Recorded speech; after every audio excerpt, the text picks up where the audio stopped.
What's up, ladies and gents, and welcome back to the Tech Cash House. So if you like this content, feel free to leave a like, share, and subscribe, and hit that little notification button below to receive an update every single time the Tech Cash House uploads another video.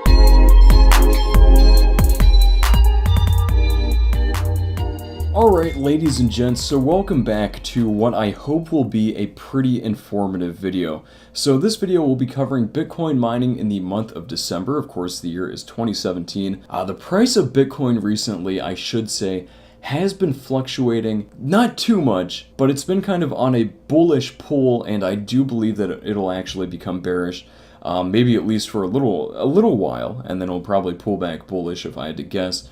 But as you can see here, indicating with these charts, the price of Bitcoin is kind of fluctuating a bit more than people would like to see in the past day or two. However, overall, the performance is really quite good over the past 3 months or so, and the price of Bitcoin really determines the profitability of mining. So if you're watching this video and the price of Bitcoin is now $20,000 per coin, obviously that's going to be a little bit different and it will skew values. Keep in mind that while I'm making this video, the value of Bitcoin is currently right around 10,000 USD per coin. So in the future, if the price of Bitcoin is lower than 10,000 USD per coin, that could also make a difference. Also, please keep in mind that Bitcoin miners are extremely hot. If you have them in a small dorm room or in a small confined space, it's going to get toasty and you might regret putting it in there. So if you have a cold garage or even a cold basement, somewhere where you don't mind having a bit of excess heat, a Bitcoin miner is really best suited to that sort of environment anyway. But I would definitely not recommend putting a Bitcoin miner on top of a radiator or any other hot surface. Also, please keep in mind that Bitcoin miners are loud. They sound like a large box fan running 24/7. So if you live in a small area and want to have your Bitcoin miner under your bed, for example, please keep in mind that it's going to be loud and hot. If you don't mind the volume, then, that's good, but please keep this in mind. If you've never experienced a Bitcoin miner, they are extremely loud. Also, for these calculations, I'll be considering power to cost 13 cents per kilowatt hour, pretty much the average for the United States when all things are considered, including transfer fees and other expenses. However, take a minute to look at this map and actually see where you live and see how power costs actually affect you, more specifically.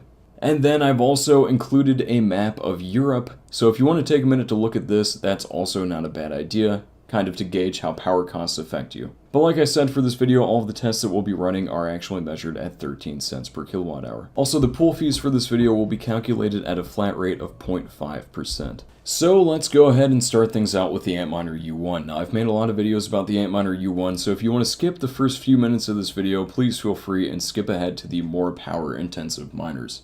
So the hash rate for the U1 is 1.8 gigahashes per second. It uses 2 watts of power, 13 cents per kilowatt hour, pool fees 0.5%, and the hardware cost here is actually about 46 USD per miner. So as you can see here, the profit per year using an Antminer U1 would actually be a loss of $1.06. Not really worth your while.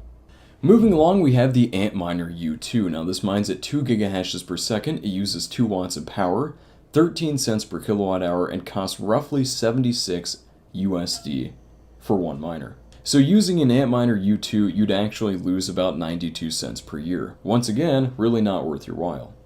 So one of the other lesser miners on the list, the Gridseed Orb, actually mines at 11 gigahashes per second, uses 52 watts of power at 13 cents per kilowatt hour, and the hardware cost for the Gridseed Orb is about 60 US dollars.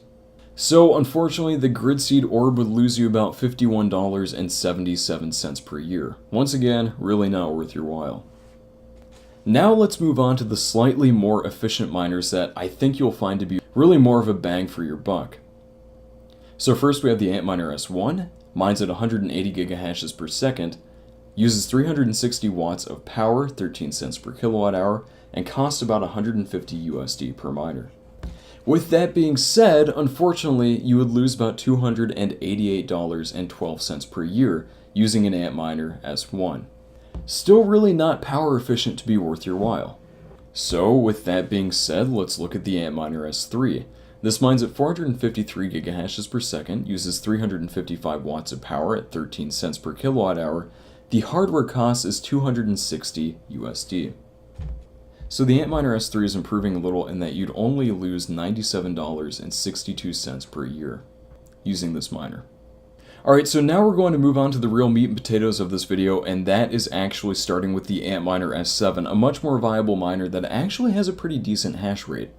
This mines at 4,730 gigahashes per second, uses 1600 watts of power, with power costing 13 cents per kilowatt hour, and the total hardware cost is 1100 USD. So an Antminer S7 would actually earn you about $1,379.89 per year in terms of annual profit, which is actually getting better. That's really not all that bad. Next we have the big, bad, usually extremely overpriced Antminer S9. Now the S9 mines at 13,500 gigahashes per second, uses 1300 watts of power, with power costing 13 cents per kilowatt hour, and the total hardware cost on eBay currently is around 2,800 USD. Pretty expensive. However, an Antminer S9 would earn you roughly $7,658 per year, which is really pretty darn good.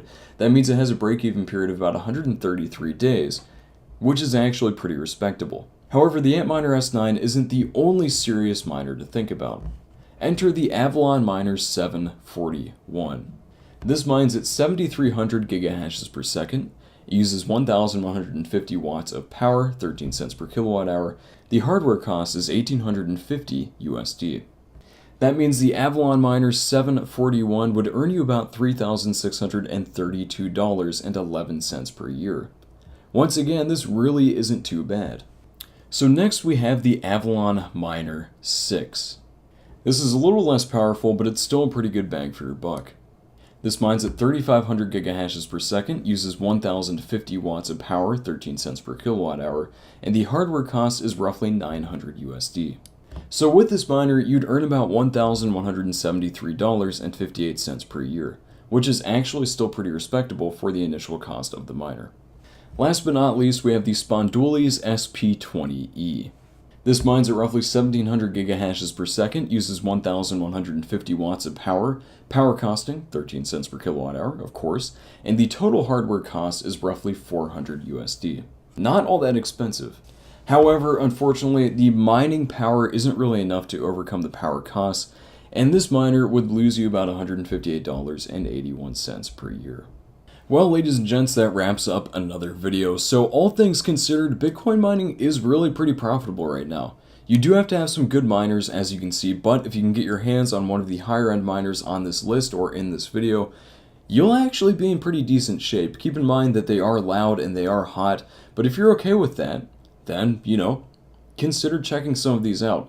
Don't overpay for miners. Be aware that they might lose their value even the day after you buy them, and just take everything with a grain of salt. Be cautious, be a smart consumer, and honestly, just keep mining those cryptos. Thank you all for watching, and I'll see you all in the next video. As always, thank you so much for watching. Your viewership is greatly appreciated, and we hope to see you for the next video. This channel is powered by viewers like you, so if you want to support the Tech Cash House, feel free to visit our Patreon page.